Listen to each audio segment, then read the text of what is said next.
Hello and welcome to another episode of the Self-Made Podcast. In this one, I'm delighted to welcome Jordan Shallow to the show. Many of you listening to this will know Jordan from the incredible business he's built with Prescript and his own personal brand, The Muscle Doc. But in this episode, we find out a little bit more about the man. As genuine as he is on social media and off social media, I want to find out a little bit about what really helped him succeed at such a young age. Is it nature or is it nurture? We cover a lot in this episode, talking about his upbringing in Windsor, the difficult times that faced, as well as then moving into how he got into traveling the world, the pros, the cons, and the struggles that come with traveling the world. And then we break down some things about the internet, how that's affected the generations today, and going into even a little bit on psychedelic drugs and his takes on that and his experiences with them.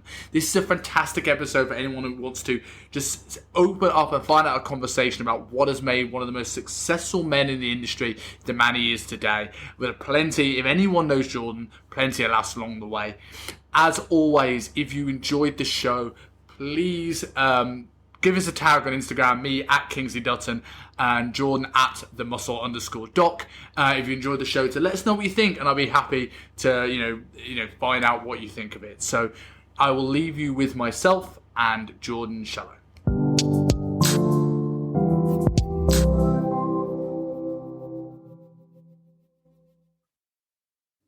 Awesome. So as we said, I was really excited to get you on, just because of not just your experience in the health and fitness industry, not just because you're insanely knowledgeable dude, but a little bit of the fact that I said just before coming on air that you're my age, you're 31 now, and you seem to have 140 years of sort of life experience in such a short space of time.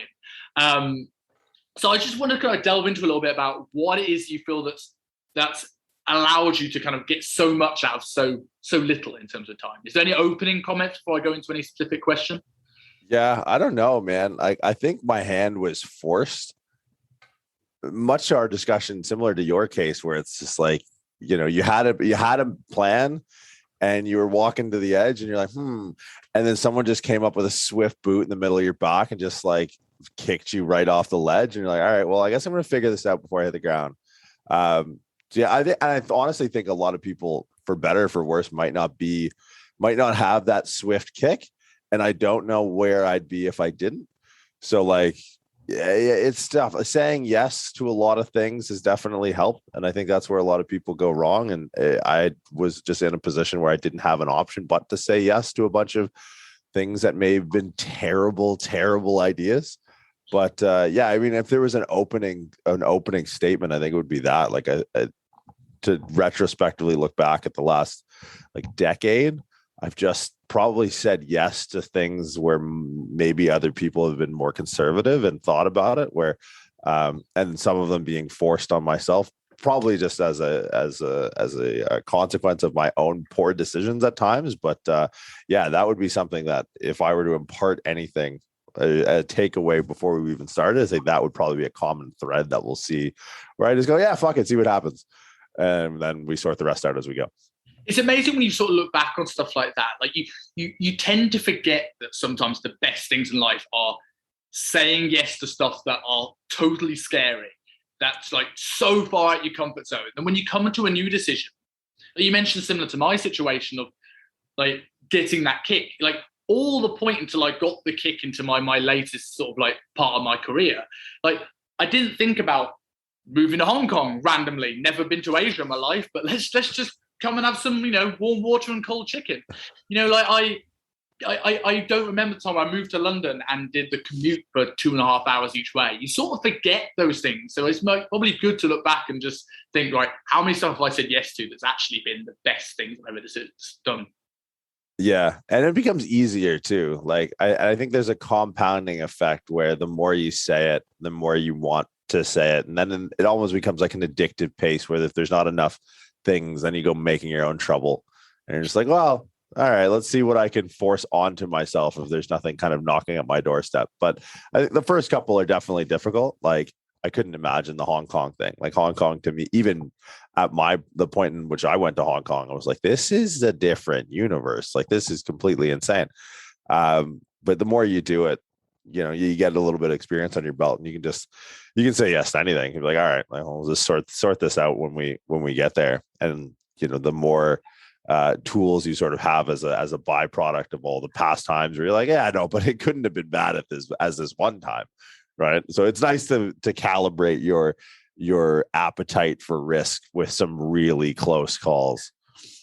I think there's elements as well as like we don't want that safety blanket. You mentioned sort of like moving out to Hong Kong, and sort of my experience is like I was told by somebody who I worked with previously, saying that you should go out there first, get to know the place, see if you like it. I'm like, I don't want to, because there's one of two things happen. Either I love it and I've got all this excitement, and then I've got to wait for 3 months, and then I go again. I lose in that excitement. Or I go and I hate it and I don't want to go back. I'd rather go and just have to make it work, like sink or swim. Yeah, I've had that a handful of times, and I don't know. Again, I don't know if I've ever been afforded the luxury to like be able to sniff it out, to test the waters. Like, and the thing is, it frees up so many. If you can make big decisions like that, smaller decisions that are otherwise relatively so mundane are so easy. Like, I purchased a vehicle recently, and I took it out of not recently, a year ago. It seems like very recently. And I took it out of the lot for a test drive, and my phone fell between the seat and the center console, and I was able to fit my hand down and pick it up with zero issues. And I just pulled it back into the lot, and I was like, right, we'll get this one. He's like, what? I'm like, yeah, no, it's perfect. That's the best feature of any vehicle I've ever driven. I could fit my fucking hand down the side and grab my phone. It's like, that's all I need to know. They're like, don't you want? I'm like, no. Can we just do the thing where I give you the money and I just leave? Because it's like, yeah, I have other decisions to make rather than what car I drive every day. So it is nice because the magnitude, or the relative magnitude, really helps you go, right, okay, I'm going to put the rest of my decision-making process into perspective and maybe like interrogate it a little bit. And the rest, everything else in your life is chicken or fish. Who gives a fuck? Like, if it's not going to matter in 5 minutes or not going to matter in 5 years, I'm not spending 5 minutes on it. Is there a criteria, as you've got like crazy busy now, compared to where you would have been in like 10, 15 years ago? Is there a different criteria now of what you say yes to? Yeah, good question. I think like new novel, like I'm big on traveling. So if there's like a location that I haven't been to, I think that's really like that. If it's a tie break, like let's say there's a weekend and there's two things going on, and one is maybe a lesser, hard to quantify, but like a potentially like a lesser opportunity from a career standpoint, but it's in a part of the world I haven't been in before.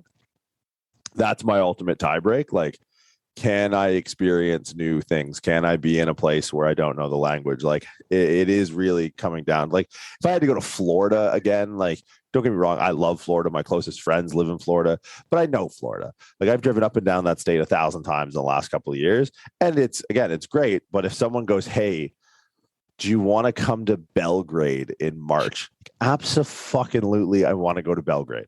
So I think that's ultimately it. Like, just using fitness or whatever the hell we talk about as like a conduit to just get access. Like, my hand is stamped. Like, why are you in Belgrade? Like, that's a great question. I think to talk about lifting weights, but I don't know Serbian.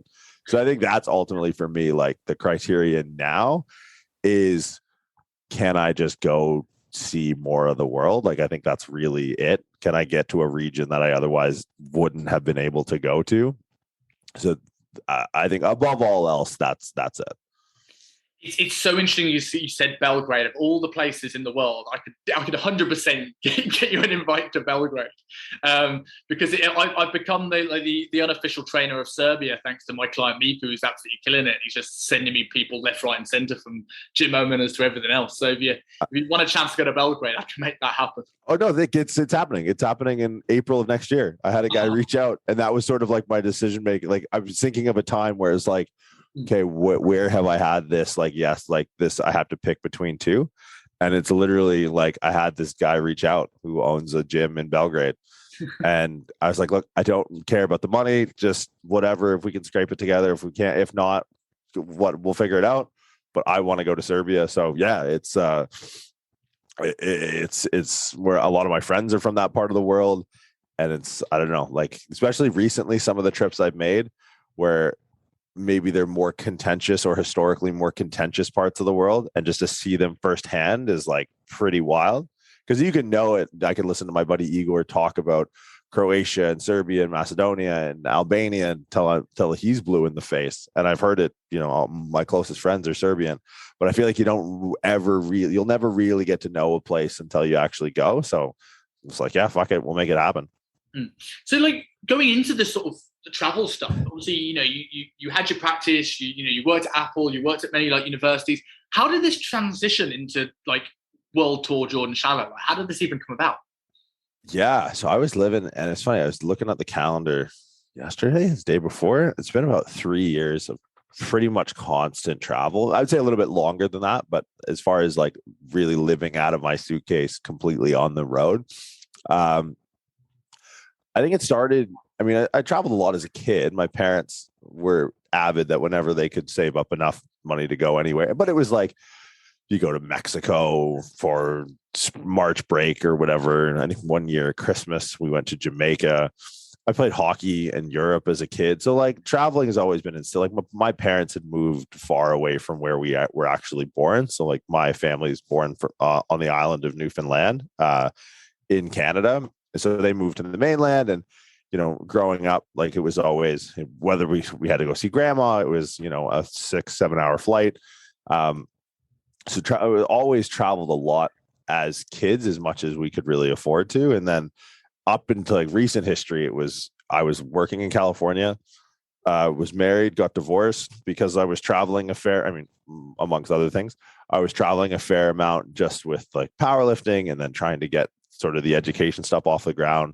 It was, I would go anywhere. Like, again, I would just say yes. I would go anywhere that would have me speak or listen to me speak. So started probably mid to early, even before that, 2016, 2017, I started competing in powerlifting, and then I would get opportunities. I think my third meet was the Arnold Classic in Melbourne, Australia. And I got reached out to help finance my trip over there by doing a couple seminars, and 2 in Melbourne and 1 in Brisbane. And ever since then, it was like, okay, I guess this is a way to help kind of meld these 2 worlds together and kind of finance my powerlifting hobby. So I would say, yeah, I want to say March 2017. It's 2018. It started.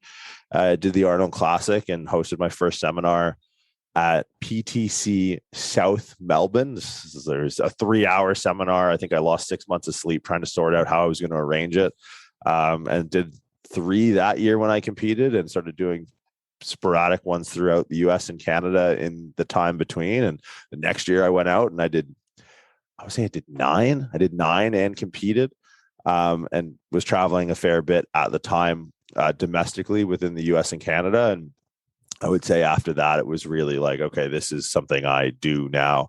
And then I got the Good Life fitness contract. I did some stuff with Ben Pekulski. So did a few laps around the world there, and just going wherever there's an audience really was like the initial impetus to getting on the road. Was there's a room full of people that want to listen to me talk about lifting weights. Okay, where are these crazy people? And the usual ports of call, right? And I think we both can kind of pinpoint the high density, higher level thinking fitness markets. Like UK is obviously really big, Australia is really big, Canada and the US. But then you attain some level of critical mass, and much to the help of a Good Life Fitness, I was able to see the majority of Canada.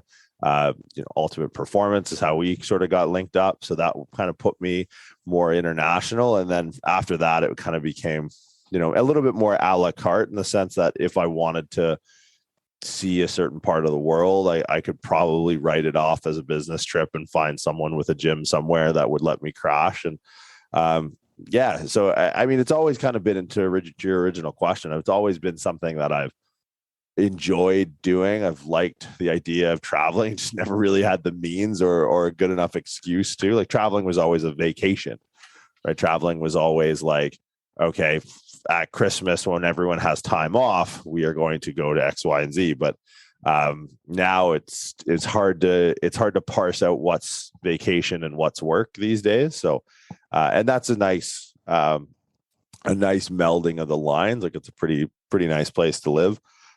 Because I mean, at any point I can have an excuse to travel or I can have an excuse to work. I just don't know the difference anymore. And I think the interesting thing you said at the start of this is that, like, how getting to powerlifting is what opened these doors. And it brings me back to the last call I had with you, and you were talking about, like, the best business advice you gave was just get stuck in and doing something. And you, like, do you feel like that powerlifting has really been the thing that sort of, like, has opened many doors for you, and it's given you some of those lessons that have translated onto, like, travel and seminars and everything else? Yeah, I mean, I don't think there's anything specifically unique about the sport of powerlifting other than that it is competitive, right? I think it's like there's a certain level of exposure and risks that you take when you put on a fucking singlet at 275 pounds and you're pale as a ghost and you step in front of a bunch of people wearing like a wrestling unitard and you try and lift a bunch of weights. So I think that right there, like, you get very familiar being like the open guy in the plains, right? Like, you're really just stepping out in front of people. And, you know, I think it's a good graded exposure. Like, the best part about powerlifting is I don't have to talk. I can just step out in front of everyone, albeit in weird clothes that I would never wear teaching a seminar or course or giving a lecture or anything. It is a good, like, first opening, like, oh, this is what it's like to be in front of this many people. Okay, interesting. All right, I get 9 reps of that today, of walking out, making eye contact with random strangers, being out there for 30 seconds and then leaving. So it was almost like a really good way to, like, inoculate the fear that comes with it, like a graded exposure to overcome the fear of being seen, which is interesting because in my experience in doing this, I find that the one thing that people want more than anything else is to be seen.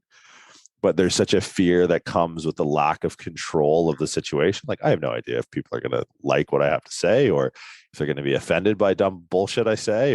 And so I think in retrospect, it was good for a lot of reasons. But I think ultimately it's the subconscious thing, both personally and interpersonally, where it's like, oh, okay, he actually goes up there. Right, like sort of the man in the arena type thing, where it's just like you can critique him or not. At least he's up there willing to be critiqued, and so I think it's definitely helpful personally, just to. And I wasn't ever like super afraid of public speaking or anything like that. And again, I think it's much like what we talked about earlier. There's a compounding effect of just doing it more often. Like, if I've been saying, not the same bullshit, but like, if I have some principles that I abide by that I've taken around the world a few times and I haven't really met strong enough critique to sink that idea ship, it's like, well, this thing is pretty seaworthy. But yeah, I think powerlifting, at least in the fitness industry, it puts some skin in the game. Like, I assume risk of the way I think and the way I teach principles around resistance training and biomechanics and anatomy, because I'm using those to my own end, right? So it's not just like sitting back on an IGTV and espousing nonsense into the internet. It's like, no, I'm going to take this nonsense and I'm going to take it to the gym, and I'll report my findings as I come back. And that's true of the way I train myself and train athletes I work with and things like that. So I think ultimately there's a lot of layers, both conscious and subconscious, to like how how powerlifting has maybe affected how I view just the simple act of talking in front of crowds, but also I think how the crowd views me being at the front of a room, regardless of like a pedestal or a platform. I think there's a big thing. I remember when I've not done public speaking to the level and the size of audiences that you have, but running education for years in both in London and in Hong Kong. Like, I remember the first time that I did that, and I'm like, I'm like yourself in the sense that I will talk sometimes too much, sometimes offend people, and I have no filter. I'm surprised I'm not cancelled. I'm surprised I'm not sued already by this podcast. But I was relatively nervous the first time I ran like an education workshop, and it was just like it was my manager at the time just going, "Simon, you're running this today." I'm like, well, I've got 5 minutes. Yeah, on you go. And that sort of sink and swim, and then realizing that, like, it solidifies what I knew, because it was like, okay, if I've got to say this to this person here and they've got to understand it, then I've got to really understand it. And over time, I found out like, more I teach, the better at my craft I tend to get, as you kind of go around it, I suppose. Yeah, well, also too, you become a concentrate of inquiry, right? Like you become a lightning rod of inquiry. So where, you could go into a room of, I don't know, 100 people, and everyone in that room will be privy to the questions and the collective reasoning behind the answer to those questions, whether you're at the helm of that or not. But you go to numerous rooms of 100 people, so there's a disordinate or disproportionate amount of concentration in one person of what seems to be the large misconceptions of the topics that we teach, where this 100 person room over here is not aware of the plights and struggles of this 100 person room over here, where you abridge this and you get to get a concentrated view of like, oh, people really aren't grasping this, or they're not getting a good base in anatomy or nutrition or whatever the topic may be. And then you can go away with that and be like, okay, well, how do I better tailor that, where those two cohorts are blind to the needs or demands of their contemporaries.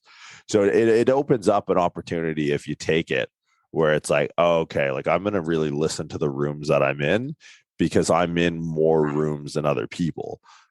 So you do, if you play your cards right, you can definitely use that to your advantage, where it's like, you can start to compound, and I use that word a lot, but you can really compound the interests, and not from like a financial standpoint, but from an actual like what grabs people's attention and intention. You can really compound the interests of your domain, in this case fitness, and start to better tailor sort of what you talk about, how you talk about it, just because you're getting all of these questions. Like you just become like a repository for again, like inquiry, which I think is really like a unique part of being on the other side of the podium. Is like, well, I'm on the other side always, so I'm always getting all of these questions, which is like, now we've both been doing this for a long enough time, but you'll get a few questions like, how the fuck have I done this in so many places and no one asked that question before? But it's really just like a unique experience that you and everyone else in the room will have, but all the other rooms that you've been in don't have.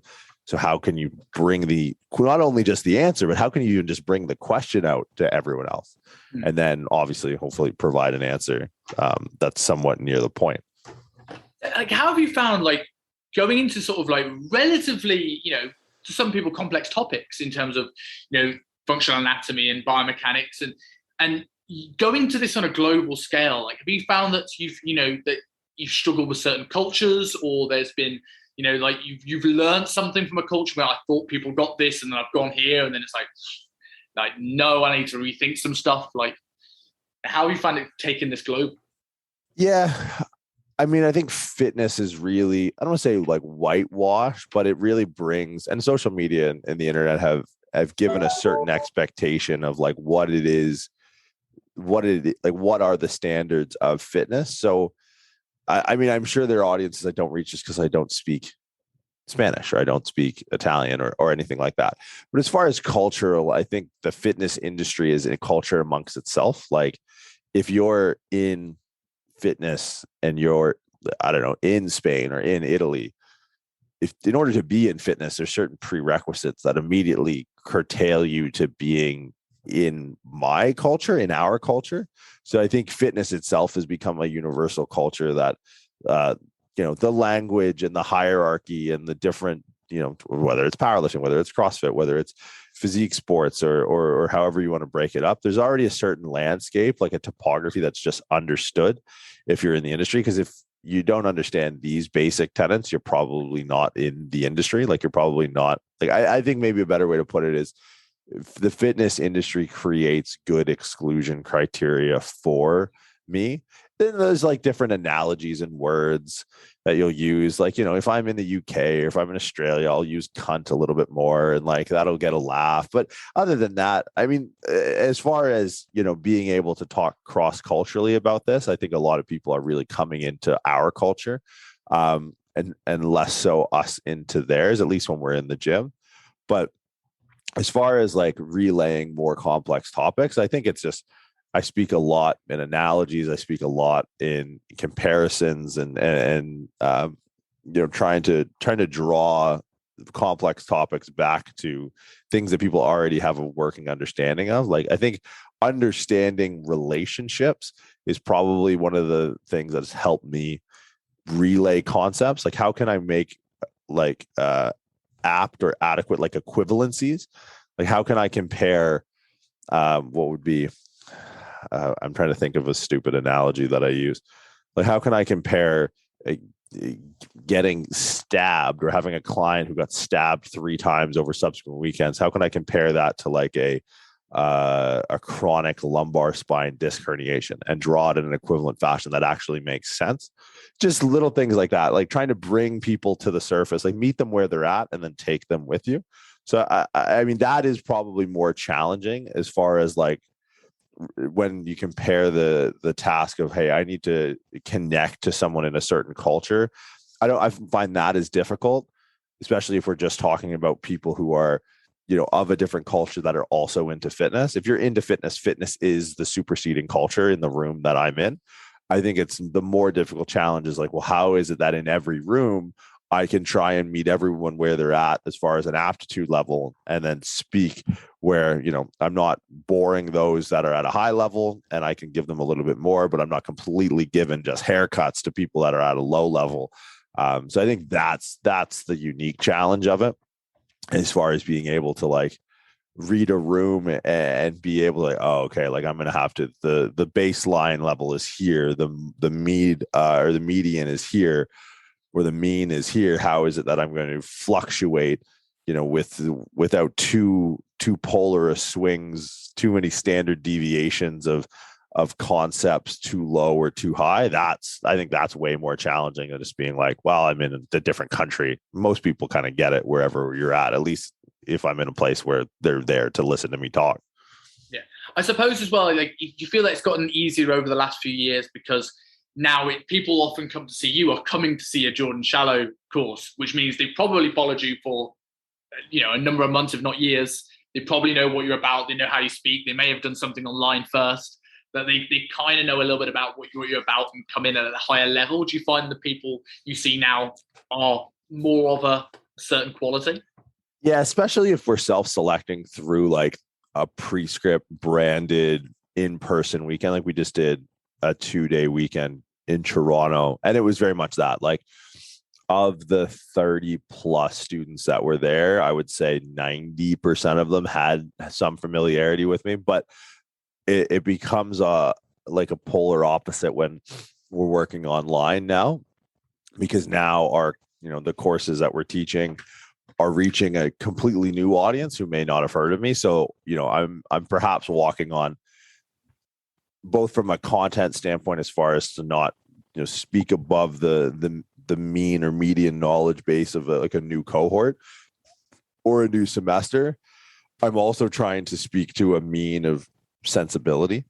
Like, hey, I'm not going to be super blatant and offensive, but we're in, like, for example, we're in week 7, which is just about the halfway point of this current semester's level 1 class. And like, I know now, like, all right, everyone is kind of with me. I've taken them from week 1 where I was like kind of PC, and I'm like not going to go super inflammatory, or I'm not going to like, go off the rails. And every week I'm just like, where is the limit? How far can I push the envelope? And I'm just watching eyes, like screens and monitors all around me, so I can see everyone's face.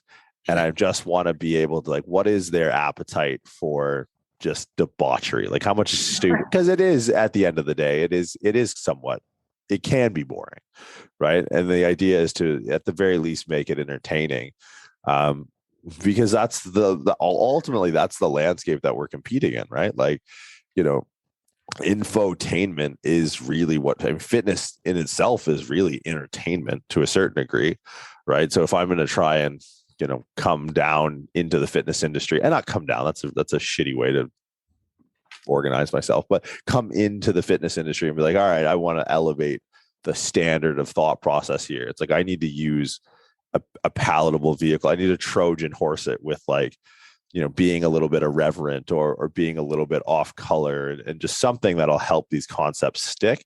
But it has been like to your original question.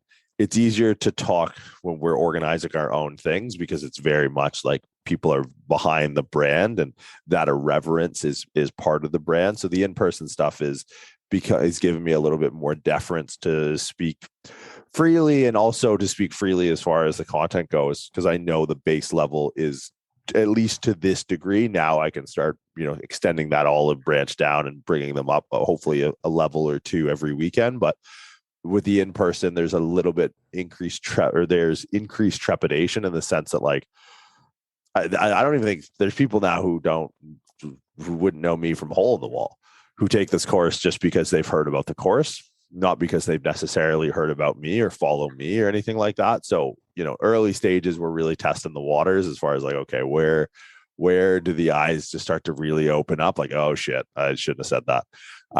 And luckily we haven't had any issues or anything like that. And we keep it pretty light and pretty fun, but there has been a noticeable fork in the road of, like, the in-person and live lecture stuff online was very kind of similar, because the audiences were the same. But now it's like we have, people who have taken, all the courses that we offer. And now there's people who've never even heard of us. So there's a divergence in the delivery that ultimately ends up back in the same place if all goes well. And I think that's where, say, using analogies like you mentioned earlier on becomes really important, right? Because it can help people that come in not knowing you and bring them onto your level, or bring them onto your personality style. But even the people that are at a higher standard that come into your courses, like, you can hear so many things time and time again. It's just way somebody puts something. It's like, oh my God, I can't believe that stuck. That made so much sense. I remember listening to a podcast you were on where you mentioned about someone with knee pain, and you compared it to like a computer game where you see like the little dots on somebody doing like the CGI stuff. I was like, that makes so much sense. Like, I've gone through this so many times, but that clicked. And, like, that's where those things can sort of piece together, I suppose. Yeah, and it's fun because that stuff evolves too, which is why I like continuously teach, like, at least our level 1 course, like kind of our flagship course. Like, I like continually teaching that live, because I find different ways to anthropomorphize these concepts. And I think, like, anthropomorphize is to, like, make human, like, to make real, like, to draw an analogy that makes it stick in a sense.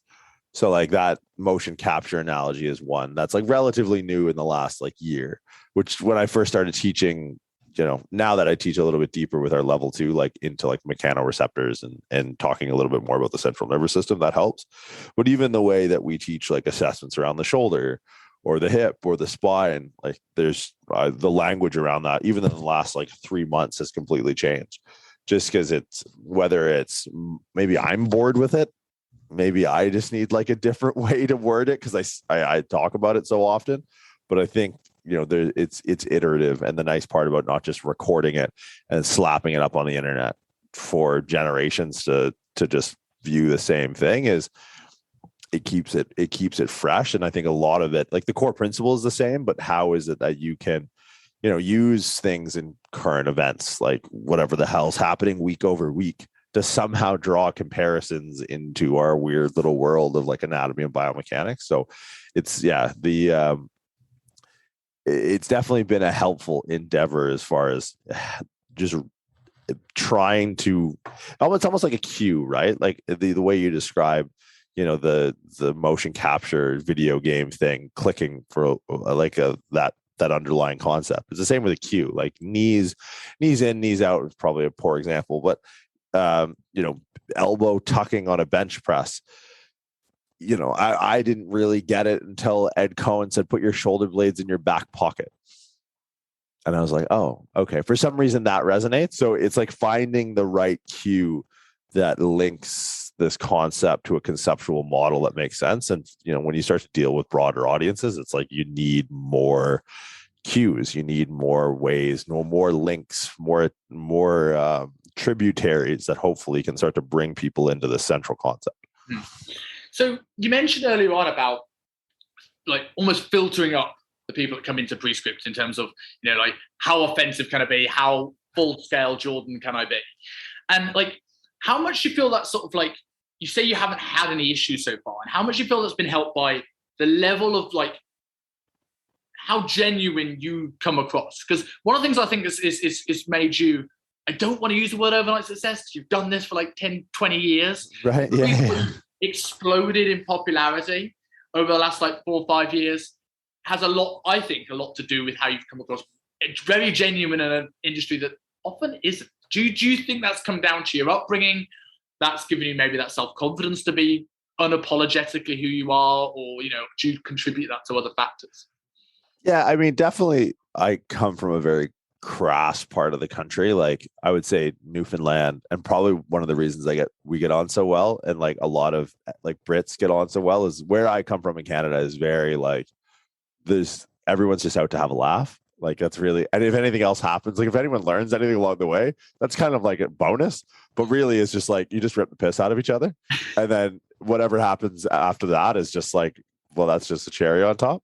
So it is. There's very, you grow up with like thick skin when you're a newfie. Like all my aunts and uncles, like everyone's just constantly just ripping the piss out of everyone. So that's definitely a part of it. But I would say ultimately, I think it's just because I spend so much time in person, because I can't really hide behind, because I would say more often than not, if I see someone or I interact with someone online, I've probably met them in person. So like there's a safety net of like, I don't want to say authenticity, but for lack of a better word, like authenticity, because everyone knows me from being in their gym at some point, just because I've been in so many gyms in so many countries, where the point of contact is, I don't know, for me, it's when I meet someone in real life. And a lot of times I'll meet people in real life and then we'll have like an engagement or a relationship on social media.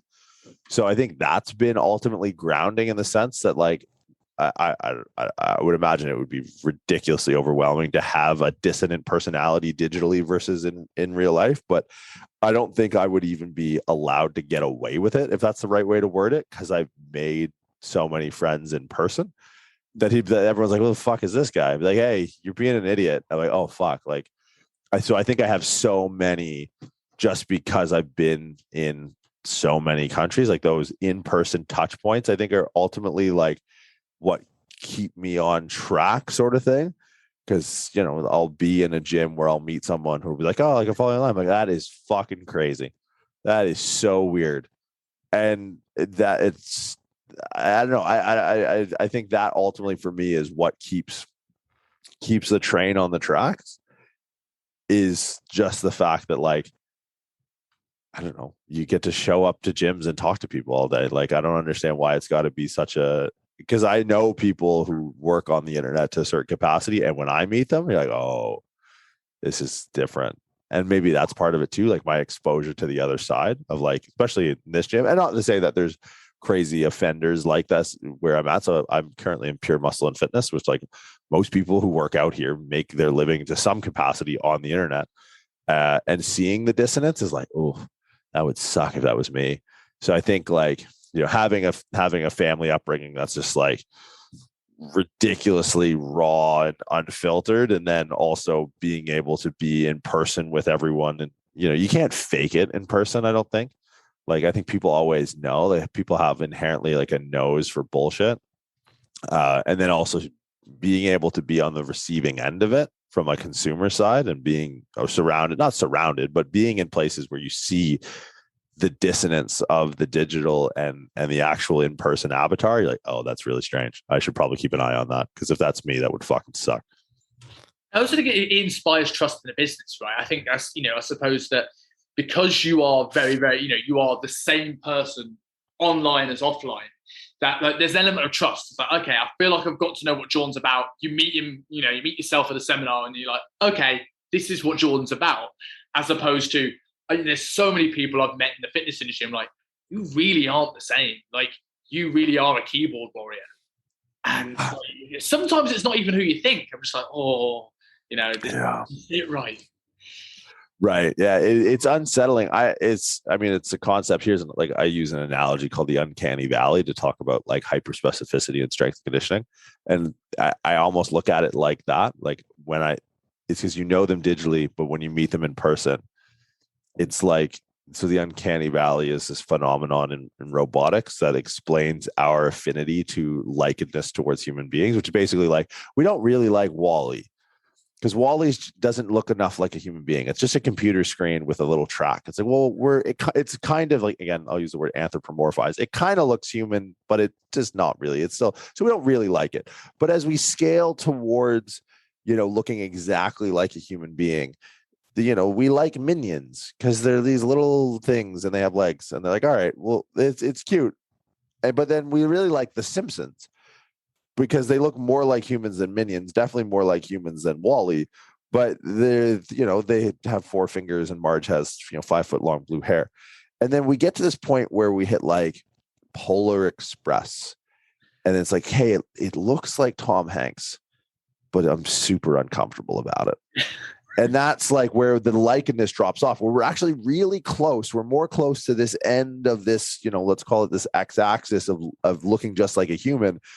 But there's this valley of like, unless it looks just like us, unless it's like spot on, we cannot tell the difference. Like, we like seeing other people, right? So this is the end of the road. This is the 100% likeness, but like there's this weird valley around like 75, 80%. And I'm not sure what the actual numbers are, but where it's like, once you hit like this Polar Express, like this Ex Machina, iRobot, okay, this is getting a little weird, then it drops off. And I feel like people are that of themselves, where like your image of someone's persona is here, and however you've learned that image to be, whether you've learned that image through in-person interaction or whether you've learned that image or that personification through online.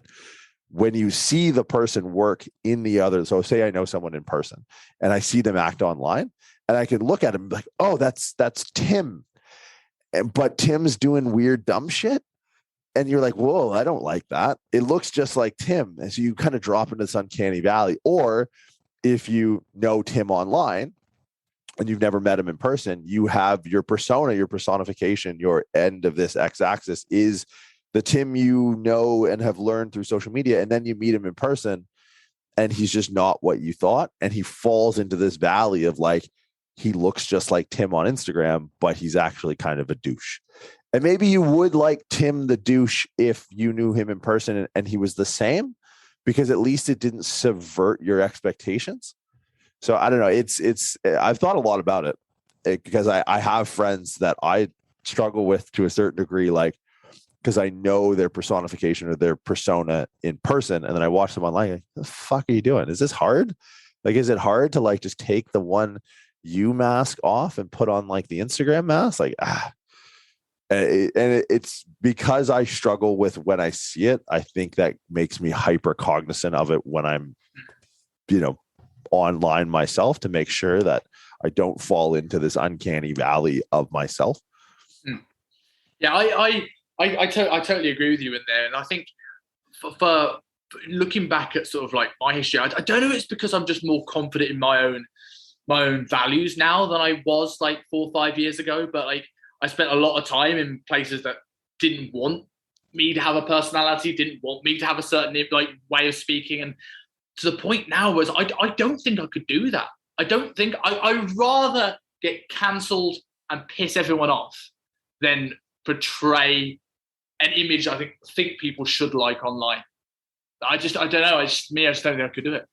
I think our age makes a difference too. Like, I was talking to someone about this last week, where it's we grew up at a time where you probably reached some psychological and psychosocial developmental milestones prior to the introduction of like the symbiotic technological relationship, like before the idea of having a digital avatar was even possible. So it's like the fact that you use the words you probably couldn't do it is, I think it's 100% factually true, because you you crossed that threshold of your personality before the indoctrination of social media, where now it's like these two things are happening at once or completely preceded by. So like social media could be, people are existing now. Like I have a niece, she's 2. She will grow up in a world where, I mean, she's on, I mean, through my sister, but she's on Instagram now. Like she doesn't have her own account, but there are pictures of my 2-year-old niece and my sister that go up every single day. I never had that. Pictures of me when I'm 2 are in like a dusty, and probably black and white. I don't know why. There was definitely color photos in the early 90s, but I just imagine them to be black and white in a binder somewhere with my mom writing the date and where we were on the back of these photos. So that's something that sorry to cut you off, but that's something that no family will ever have. I remember opening up photo albums. I used to love like going to the top of a bookcase, opening up a photo album and just trying to find, Caravan Holiday 96. Yeah. And like, it's just, there's something so, I don't know, like heartwarming about that. You don't get from scrolling up an Instagram feed. Yeah. Yeah, it's tactile. It's real. It's anchoring. It leads you to it doesn't exist in a cloud, right? Like it can't be deleted. I think there's a permanence to it that we like. There's a permanence to the analog, to the physical that keeps our boots on the ground. Because like a cloud could get hacked and you're all of a sudden you could just disappear. I compare it, and again, maybe give you some insight to how much I spend time figuring out comparisons between shit. But in like, I want to say it's the 6th Harry Potter movie where Hermione has to like disappear to save her family. And then she's in her house with her parents and she does a little thing with the stick. And all of a sudden, all the pictures of her with her family, she just disappears. And it's just pictures of her mom and dad together. Like, I think that's what scares us is like, if it doesn't exist digitally and we've externalized this memory to a hard drive and that hard drive disappears, maybe our memory disappears. Like, I think it ultimately leaves itself open to impermanence. Like it leaves ourselves open to just being forgotten, which is kind of scary. I still think I'm not full on, David Icke conspiracy theorist level of like feeling like worried about what's available information about me on the internet, but I do get like quite concerned when like people view the internet as the like their information of everybody else. I remember a little while ago where I was with until last year, I've been with my fiance 7 years, and we got engaged last February. And it's the only time we were Facebook official. She said she wanted to change it when she got engaged. And like we weren't. And I remember like a year ago, her sister rang us. Is everything okay? It's you and Simon. It doesn't show on Facebook. I'm like, it's never shown on Facebook.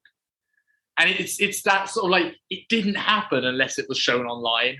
And I'm just like, certainly in the last year, I'm like, there's lots of things on the internet now. I'm like, I don't know how much I want this. Yeah.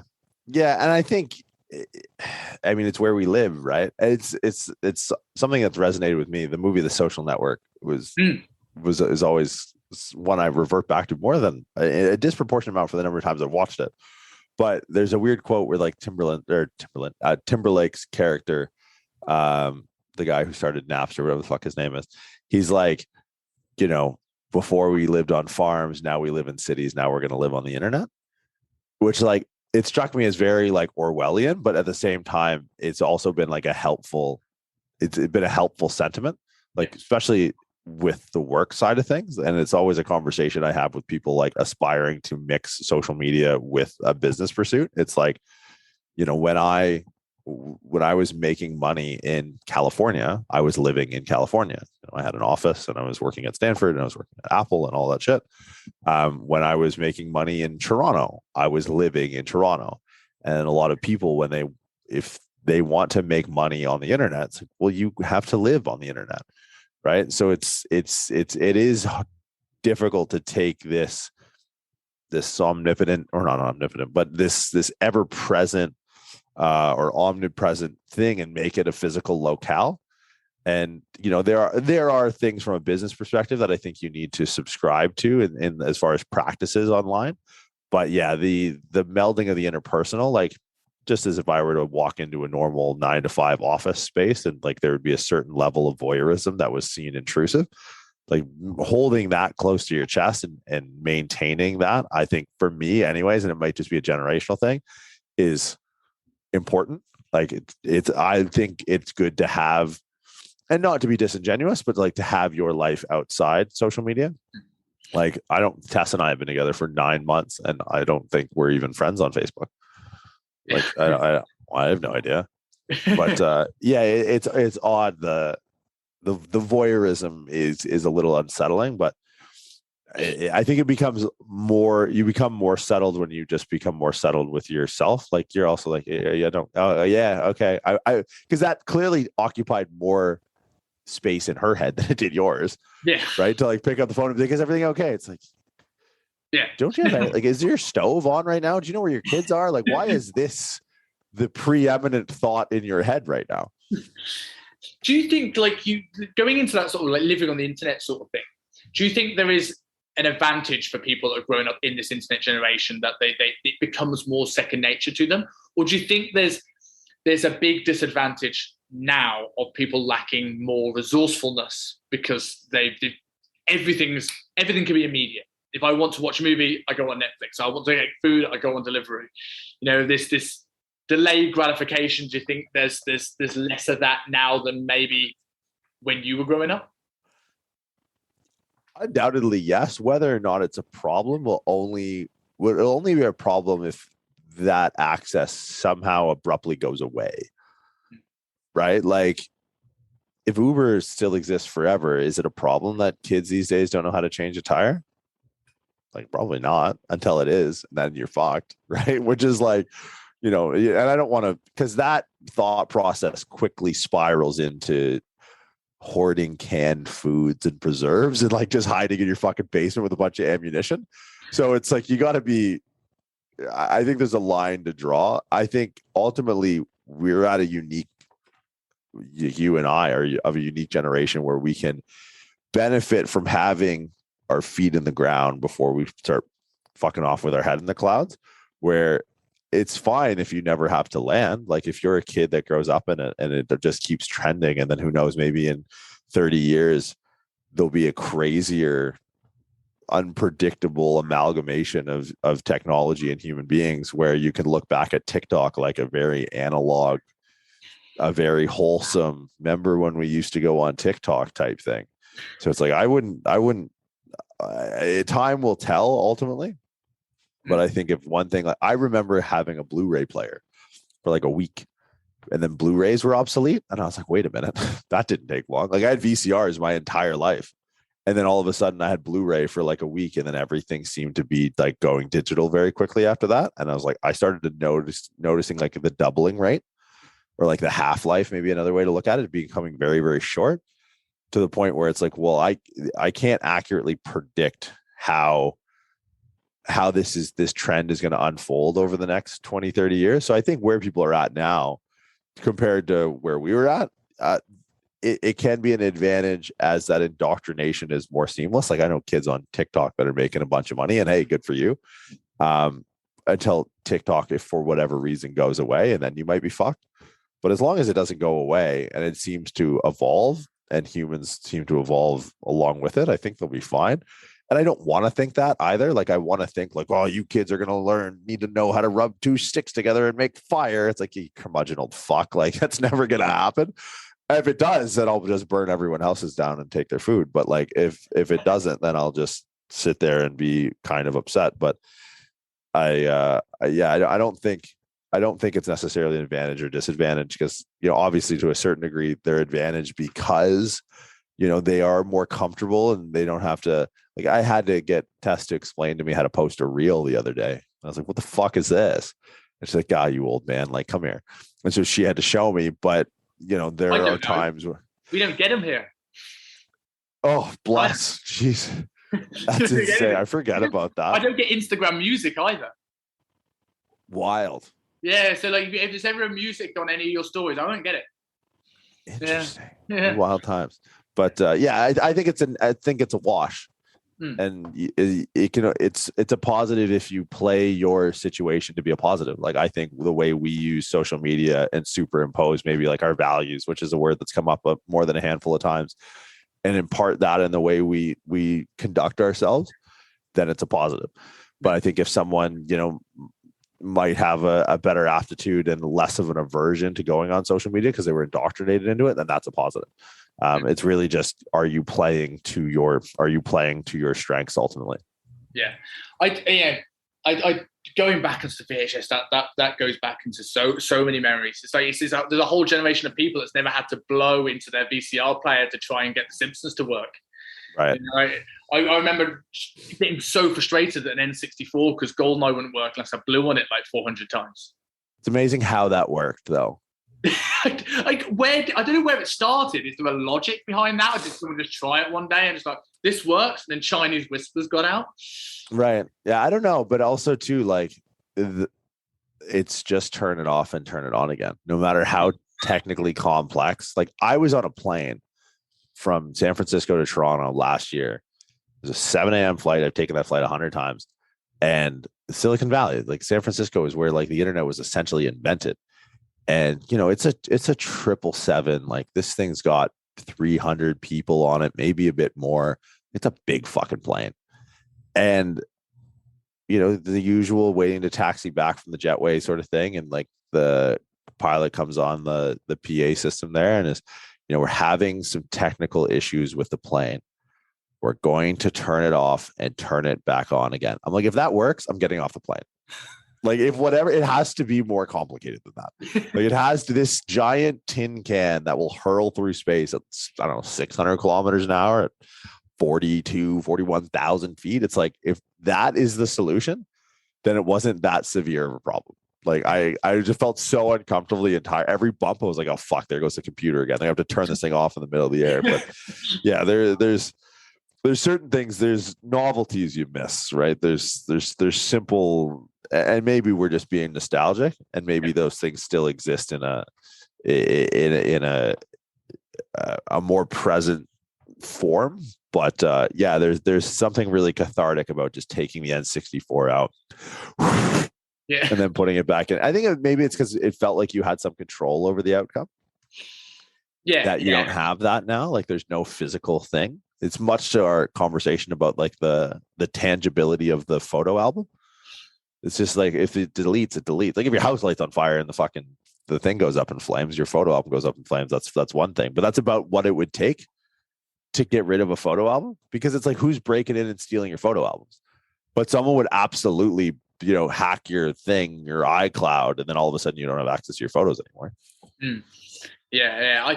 I think that's big, like going into sort of like maybe being nostalgic with this sort of stuff. But there's probably is things like that now, where that there's just different nostalgia. What we're nostalgia for, and what we think is just modern and like moving quickly, is what other people feel exactly the same. The N64 equivalent. This is what MySpace is for some people now. Right. Yeah. And time will, and we see things in like a cyclical fashion, right? Like, you talk to anyone about, obviously, like the current COVID situation is in itself unique. And I think technology is part of like the fractured orbit, but we had this before, like Hong Kong flu back in 69, right? Even in recent iterations, like Ebola virus and Zika virus and all these things that could have been potentially, this thing we have today. But yeah, it's modern iterations of it. And it's also like at what age you are when you intercept these things. Like, I feel like 30 always has this feeling of like, regardless of, in the last 200 years, I'm sure 30 has felt the same for everyone that's been 30. Like, you accumulate a bit of experience, you accumulate a bit of knowledge, you've been around, you talk to some people, you kind of know a little bit about some stuff. And then you can start to put some pieces together. Like, this is insane. This is ridiculous. This is how the world works. Are you fucking kidding me? And I'm sure that's just how it was, that's how 30's always been. This is just our time for 30. And then when we're 50, we'll say the same shit as at 50-year-olds when we were kids talking to 50-year-olds. It's almost just like, I'm confident that time isn't linear. Like that, and being comfortable with the fact that that's an uncomfortable thing to feel has helped in me navigating this. It's like, whatever. This is just how being 30 is for everyone. And there's just crazy shit you're aware of that you weren't aware of before. And this is just our crazy shit for our 30.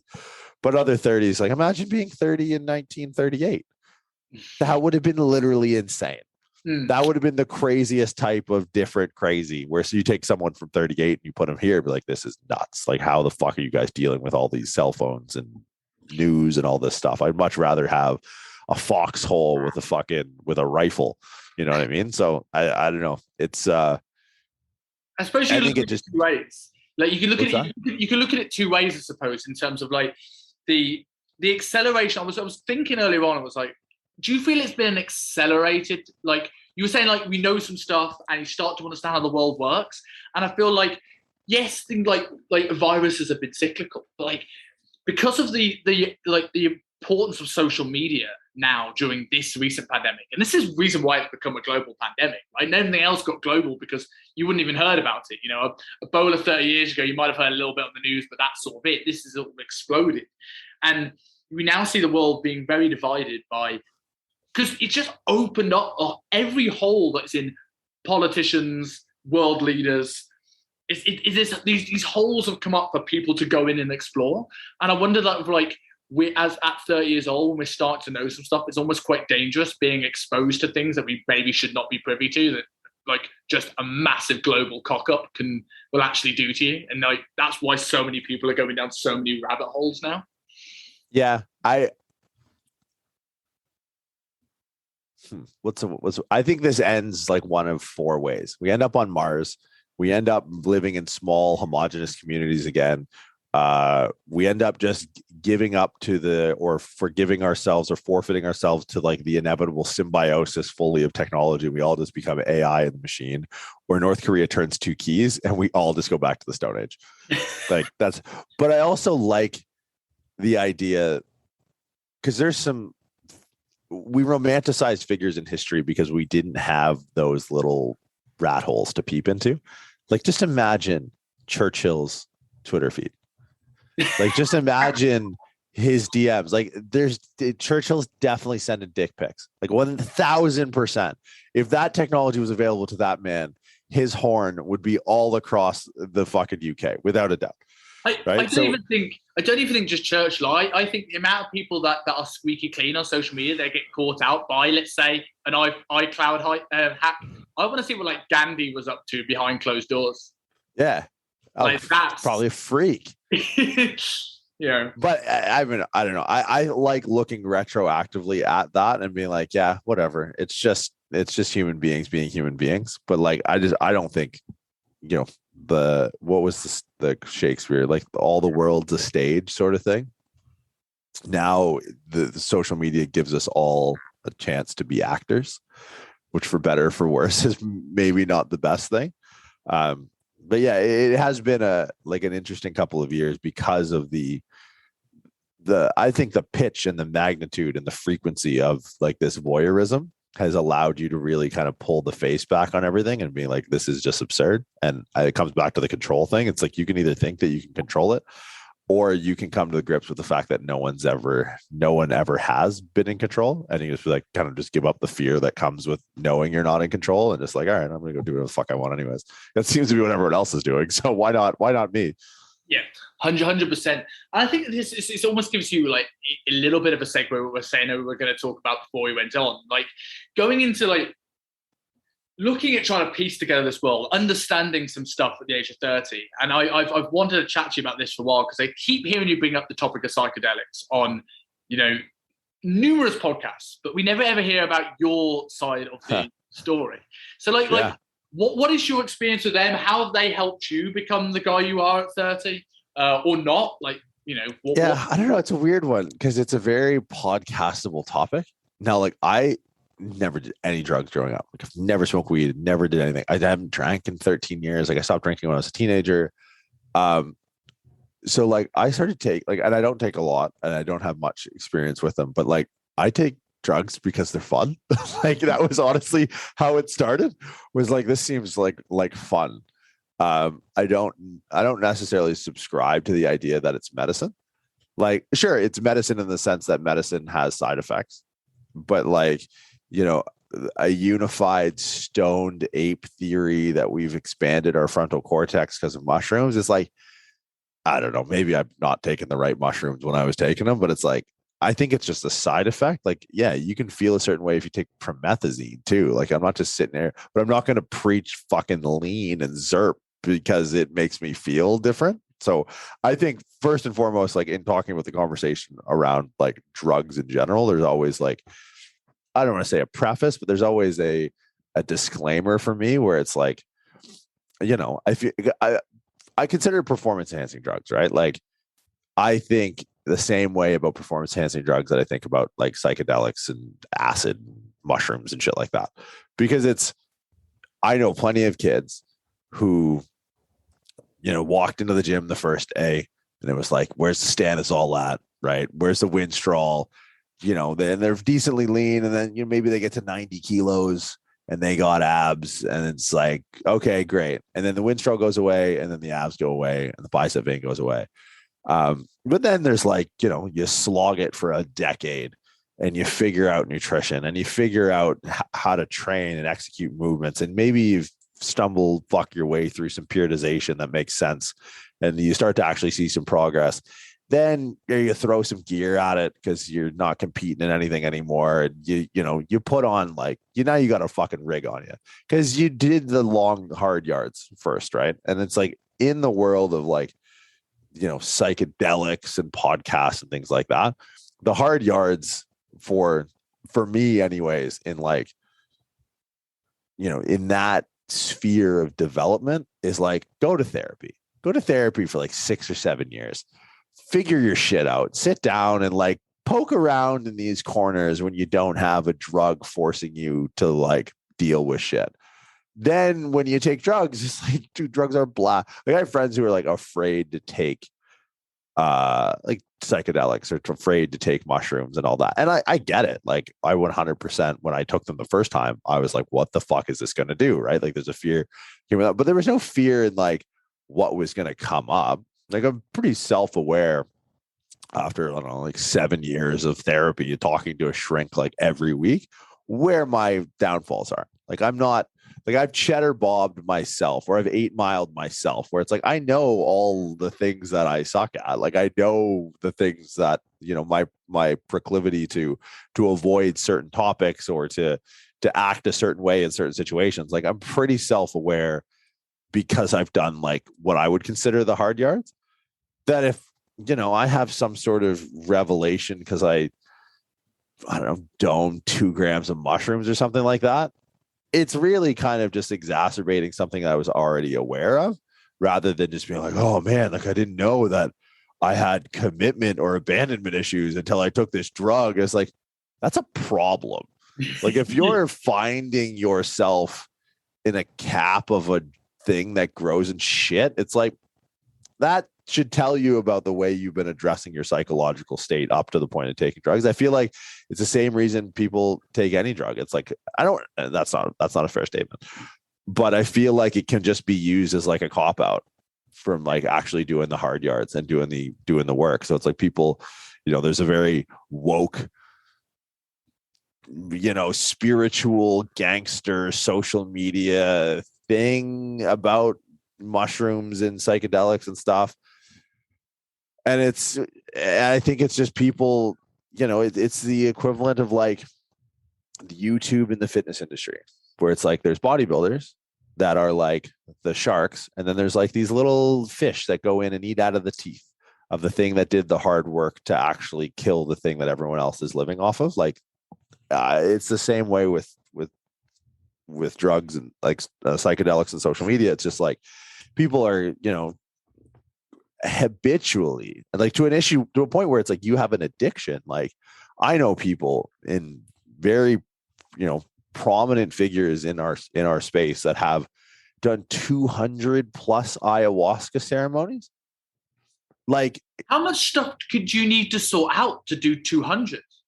Well, it's not even sorting anything out at that point. It's like you're missing the fucking boat, man. Like if it's supposed to be this, you know, come to Jesus, shoot out of your own body, craziest 5 minutes of your life thing. And I've never done it, but it's like, you're just a drug addict, right? Like you're not, like, it's not helpful at all. Like you have a problem. You should go to meetings. So for me, it's just it's a weird romanticized thing where it's like I don't think people talk about it from the other side. It's like if the end result is, balance or centeredness or whatever your desired result around ingesting these types of drugs is, it's like, are you augmenting for a problem in your immediate reality with drugs? Because that's what most people do, right? There's to me, there's no difference between the guy who grows his hair out and quits his day job because he started doing mushrooms and like starts preaching about it being medicine. Like, and it's the second someone's like, oh, it's medicine, I was like, you've lost me. You've lost me. Like, have you ever had like, a really good antibiotic is medicine. If you've ever just been like riddled with it and you get yourself on a good fluoroquinolone or something like that, just cures what ails you, that's medicine. These are drugs, right? Like these are, and like, I don't want to take anything away from them. Like I've definitely gotten a lot out of like the few times where I've, dosed a little heavier on purpose, but I got a lot out of it because I've, fucking sat down and talked to a professional for however many years. It's like, it's no different than training. It's like, yeah, you can get a lot out of a bottle of Stanozol, but you can get more out of a bottle of Stanozol if you're Marion Jones, right? Like if you've been running your whole life and then you take Winstrol, you'll break a world record. But if you haven't been training at all and you take Winstrol, you'll fucking get a bicep pain. Yeah. Right. So it's the same thing with the psychedelic, I don't want to say movement, but there has been a push where it's like, oh, look, it's natural, we should legalize. It's like, yeah, whatever, do whatever the fuck you want. Like, I don't really care. But understand, I think that where the benefit really is going to lie is in all the yards you put in prior to just, doming a few drugs. Yeah, I think that's a good comparison looking at the anabolics route. Like, I've worked with many people that have done anabolics, and some of them are the healthiest people I will ever know. And they're the people who are probably much healthier than the people who are going out and get smashed on a weekend. They're the people who get the blood work done every 6 months. And there's two kinds of people, I think, that take performance-enhancing drugs. They're the people that go, right, I've taken my training to this level. I've now picked my poison. I'm probably not going to go out partying as much on the drinking side, but I'm going to push this. And there's the person that goes, I don't like this dieting lark. Maybe if I take a load of Clen and some Anavar and a bit of test prop, then I won't need to diet. And they're the people that end up on the Sunday Times going, steroids killed my baby. Right, yeah. It's same thing in terms of, I think with the hallucinogenic drugs thing, it's like I've dabbled in a bit of acid over the last few years. It's part of moving to a new country, right? You find a remote little island and you learn more about yourself. But I think for the people I've seen, like the stories I've heard, people who go in wanting something, often they're the people that they can't deal with it or they struggle with it. I know, like the closest thing I ever had to a bad trip was the first time I took it, and it was I was so nervous about it, and I was so couldn't just let go and just enjoy it, that I was trying to find things in my surroundings that I was familiar with. So I saw a guy on the beach doing bicep curls with a band. I was like, I'm going to look at him because he's doing training stuff and I know training stuff, and I was finding normality. And like, I was feeling relaxed. And my mate was like, Simon, let go. I'm just like this, and like, once you sort of let yourself into that, then it becomes fun and interesting. But that's I think the part of the reason why I've always enjoyed them is because I've never felt I've needed necessarily. There probably are. If I went to a therapist, there's probably things I need to talk through, but there's nothing groundbreaking that I'm like, I really need some help. I need to shit myself in the jungle for 4 hours to get some help. Right? Yeah, it's interesting because even that to me is like, there could be not like a lesson, but if you're comfortable enough in being like, like I kind of got everything sorted, I can have some tough conversations with myself. But like I've had a similar experience on I took 2 hits of acid once, and it's like it's the best whenever you're with people. Like I don't procure any of this. Like my friends have it, and they just live wild lives, and they're like, none of them are pharmacists. But the drug math always makes me laugh. Like whenever I'm in a situation where the potential of me doing, psychedelic drugs is there, there's always someone who's like self-appointed shaman for the evening. Yes. It's like, oh, and I love this. Like how much do you weigh? Like, what are you going to do? Well, you're either giving me one hit or you're giving me two hits. And it's like, I have no, like, I'm very much in control of my devices. And like my friend, and bless her soul, she knows how heavy I am. And she knows that she's like half or less than half my body weight. And she's like, oh, you're big. I'll give you two hits. It's like, wait, hold on. Can you tell me how you arrived at that? Like, I don't think that's how the brain works. So next thing you know, I'm fucking two hits of acid deep, and I don't feel it at first. And then I'm at this charcuterie board hipster restaurant, and it just hits me like a ton of bricks. Like literally, I was sober I was placing my order. And then when I sat down, I was to the fucking moon. And that was one thing that I had to get comfortable with, was like being uncomfortable. Like, because you're just looking over the edge and thinking, certainly I'm just going to fall into a pit of unconsciousness, but it just keeps you there. That's an interesting thing about like those drugs, is that you're just teetering over some ledge, and you're like, I'm going to fall, I'm going to fall, I'm going to fall, I'm going to fall, I'm going to fall. And much to your point about like just like letting go thing, it's just like, maybe this is what my whole life is actually like, where I'm actually just teetering on some edge forever. And I just go, yeah, fuck it, whatever. And then that was the rest of my night, was me just sitting there going, I'm fucking blasted. I was are you familiar with the Escher's hands drawing hands? Yeah. It's a picture of and you don't know where it starts or where it ends. Like the one thing I kept thinking in days after was like, I was simultaneously the marathon runner and the guy on the side of the road cheering him on. Like, I was handing myself water as I was running. And it was just like, I don't know. It was interesting. And like, not that I didn't do it for any other reason that it seemed like it'd be fun. My friend was like, hey, do you want to do, like, literally we were sitting around doing some work. It was 6 o'clock in the evening. And my friend walked in with a couple of baggies with some stuff in it. And she's like, hey, do you want to do acid tonight? And I was like, all right. And it wasn't like, and I literally like one of my buddies I was with, and I pride myself in, the friends that I have. And a lot of times I look around at my friend group and go like, well, I must be doing something right. Unless I'm just some weird Truman Show thing where like, this is all just a laugh. But I don't care. I get to be along for the ride. So that's an acid story to have going into the Truman Show. Oh my God, fucking hell. But, and one of my buddies was just like, all right. And like, we're all sitting there with these hits of acid, and we're just like, he's like, all right, no learning. I was like, what? He's like, let's just have a silly goose time. Like, let's just not like, and because we all have our shit together. Like, we're all, I'd like to think pretty conscious and conscientious, like, people. And we have, especially that friend group I was in, like, we have pretty deep conversations on the regular. And it was like, the work is done. Let's celebrate. Like, let's just have a few hits of acid and go out into public. Oh, fuck. But it was fun, but it was undoubtedly revelatory in the sense of like, maybe this is what my life is like. Maybe I'm unaware of the ledges I'm standing on and the fact that I don't have any control. And I'm just like, oh, I'll just stand here and enjoy the ride. But yeah, I mean, the psychedelic thing it's funny because the language around it makes so much sense when you do them. Like, the only thing that can come to mind when I talk about it is like, yeah, it's a trip. It's a fucking trip. It's definitely that. But I think, I don't know, drugs never get touted as being fun.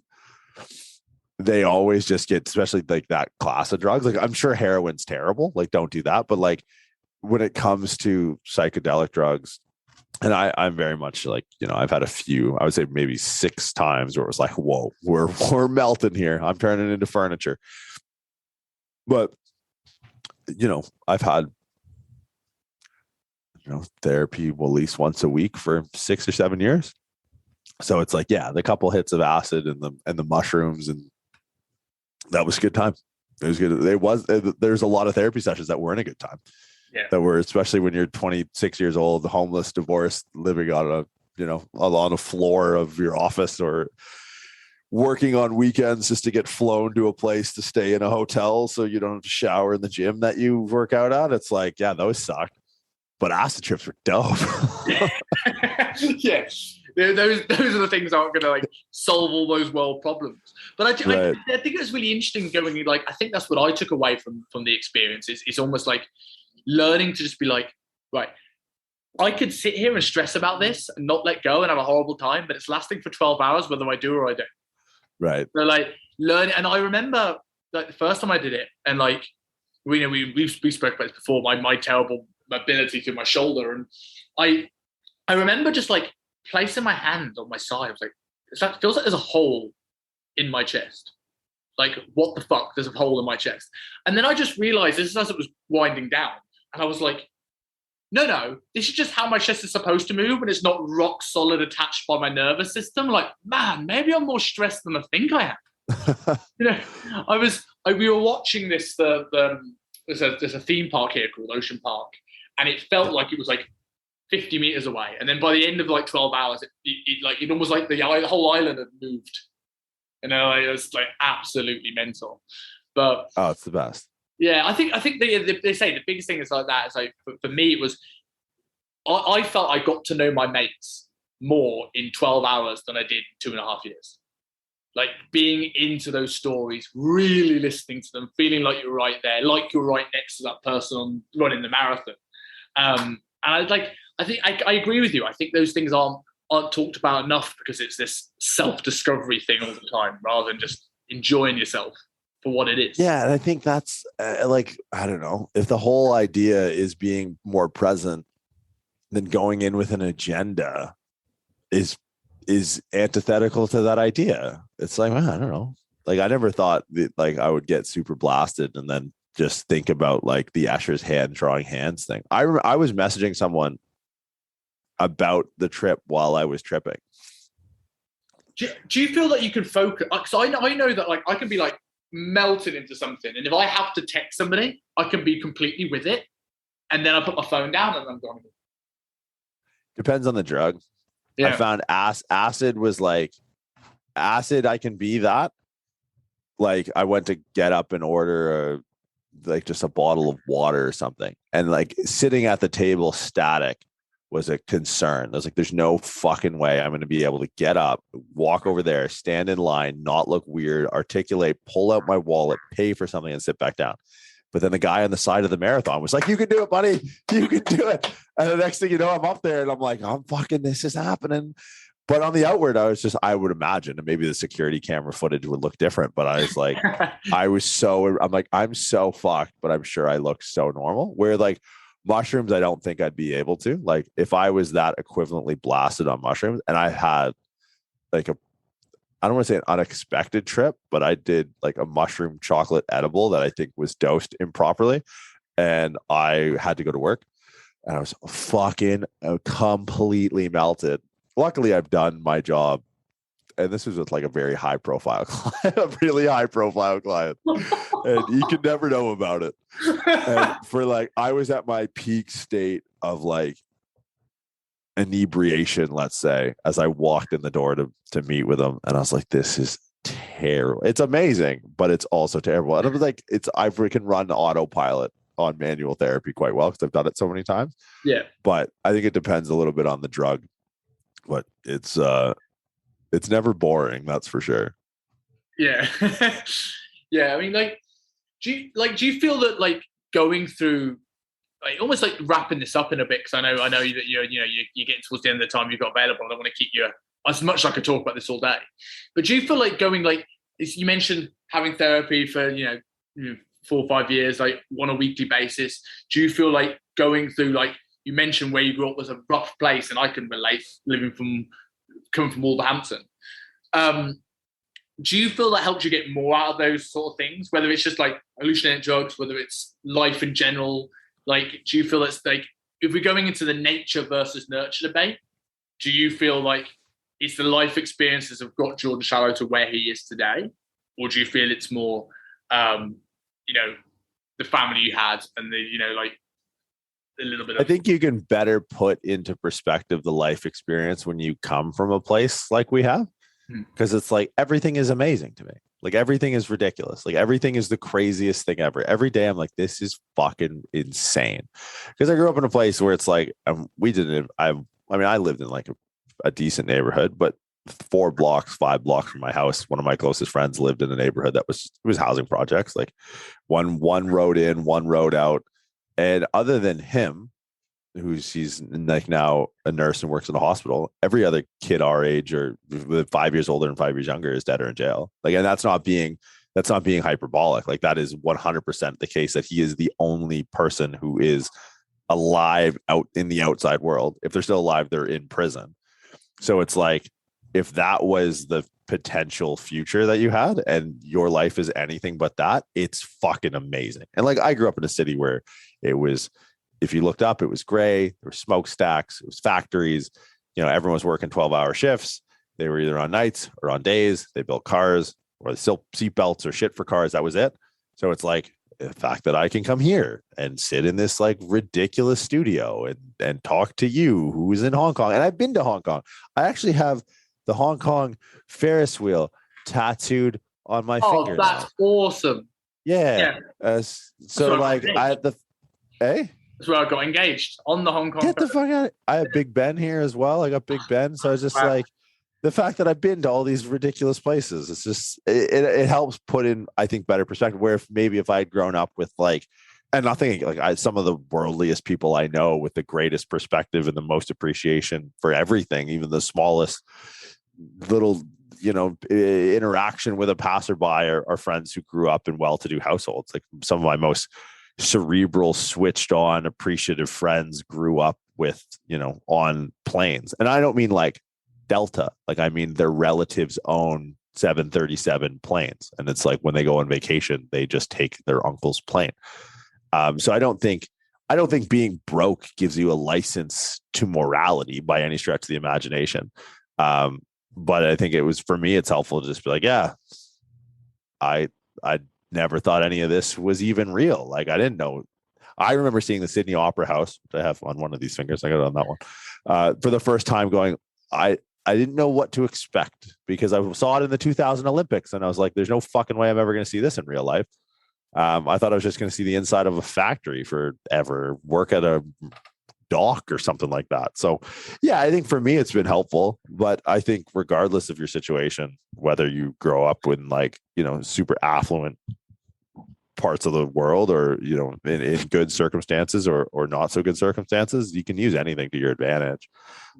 It's whether or not you choose to do so is kind of the differentiating factor. Because like I said, I have friends that are, grew up way worse than me. And I have friends who grew up way better off. And, they just made what they deem to be the right choices, and our right choices sort of align and coalesce and resonate. But for me, it's definitely been like an upper hand, because it's, even on shitty days, I'm not working in a factory. So it's like, well, that right there is a win. What do you reckon made you different? Because you mentioned working in a factory a couple of times, being like, this is what you didn't want to do. And you said before on podcasts that people tend to grow up and live down the road from the parents. They stay in Windsor. So yeah. What is it you think made you different to actually want to explore and go out?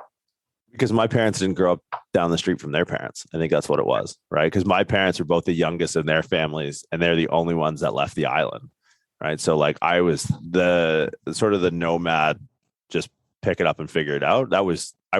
I grew up in that. Like, if I had to go see grandma, it wasn't down the street. It was, a 6-7 hour flight. So while my friends growing up, the nuclear family extended outside of just mom, dad, and whatever siblings you had. So for me, it was like family, like extended family is not like a distant construct. Like, we would see them once or twice a year, but it's not like, we're going over for every holiday. It's not like I got to go mow grandma's lawn or anything like that. So it's definitely like, I knew it could be done. It was like the Roger Bannister thing. It's like, well, yeah, it's just what you did, right? Like, my parents, we stayed as close to our extended family as we could by being so separated geographically, right? Like, we were probably, I don't know, 3,000 kilometers away at any given point in time. So that was just accepted as like a normal, where if my grandma had lived down the street and my mom had decided to buy a house, 6 houses down from her mom, and then my dad's mom, and everyone knew each other, I would maybe accept that as a little bit more uniform. But to me, my normal was, well, yeah, my parents left to find, and not like a weird, it sounds like a weird immigrant story, not weird, but like the fact they lived within Canada, but they left Newfoundland for a better life for me and my sister. So I didn't have to work in a timber mill or something like that, or fisheries or something like that. And then, I was like, well, you have to do that to find a better life. And I was like, all right, well, I'm done with undergrad now. I should probably go find that better life now. And my sister left when she was 17, university down in the States. And I left for grad school to California when I was 20. So I think it was really, to your meta line of thinking around nature versus nurture, I think nurture had like a big impact on that. Now, what caused my parents, one of 5 and one of 7 siblings, to be the only ones in their respective family to decide to make that jump? I think that would be an interesting thing to delve into, because there's no precedent for them to have to or want to leave. But for me, I think it was all nurture. Like, that was just kind of what I knew. Like, that's how you did it. That was like your Joseph Campbell's hero's journey type thing. I was like, all right, off you get. I suppose it's that desire of almost knowing there's more. Like the Roger Bannister thing about, knowing that, it can be done is a big thing. And I think your Sydney Opera House reference resonates with me. Like, I remember getting off the plane here and just first time looking over this view of like the Hong Kong harbour. And I can walk there, in 10 minutes. And I see it almost every day, and I don't get over the fact that I'm here. And literally, dude, that one's so epic too. Like, that is, because like London is a proper city. Like, you got Big Ben and you got the Eye, but there's something about Kowloon, the view over the peak is just fucking biblical. Like, that is, if like, for those listening who've never been there, I don't think there's a vantage point in the world that quite hits like fucking Hong Kong does. It's a different animal everywhere. Like, outside of my window to the left here, it's dark now, but like, you just have islands, and and like, if you're ever back and you want, like actual warm chicken, we can cook it. It's just unbelievable. Like, you look and it's like being in Vietnam Islands, and then next moment you're in Asian New York, and next moment you're on a mountain. You can do that all in a day. It's just believe it. Small boy from Wolverhampton, a city that was voted by the Sunday Times the 4th worst city in the world, 3rd being Baghdad, 5th being Chechnya. Now, I think you're it's a little good bit company there. Yeah, I think it's a little bit tongue in cheek, but I can sort of see it. Yeah, that's tongue in cheek would be the order of the day for you guys, though. That's a very British thing to write. Yeah. Well, I don't think Baghdad's list has Northampton. I don't think it has your neighborhood on it.